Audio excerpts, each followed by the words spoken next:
ஏமா கொடை எடுத்துக்கிட்டியா? இல்லண்ணா. என்னமா என் ராசா இன்னைக்கு மழை ஒண்ணு வராதுப்பா. அப்படியே வந்தாலும் உன் தங்கச்சி ஒண்ணு கரைஞ்சிட மாட்டாப்பா. விசில கொடுப்பா. ஆமா பெரிய விசில். இந்தாயா பார், நீ தங்கச்சிங்கிற பேர்ல ரவுடிசமே பண்ற. அடங்கு. தங்கச்சி அனுப்புற வேகத்திலேயாடா என்ன இந்த மிதி மிதிச்ச? தங்கச்சி பாத்து போமா, பாத்து போமா. டேய் பழனி, எப்படா வந்த? எப்ப வந்தயா? என்னைய பார்க்கவே இல்ல நீ?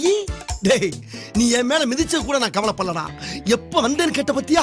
அதுதான்டா என்ன கொல்லுது. சரிடா பழனி, தங்கச்சிய பஸ் ஏத்தி விடுற அவசரத்துல என்ன நடந்துச்சுனே தெரியல. அவன் என்னடா நடந்துச்சு? நீ என் மேல ஏறி நடந்த, அதுதான் இங்க நடந்துச்சு. ஓ, அதான் இந்த சேரா. டேய் டேய் டேய், தரைக்கு மனுஷனுக்கு வித்தியாசமே தெரியாம மிதிச்சிட்டு போறியே, எப்படா அது? மிதிச்சனா?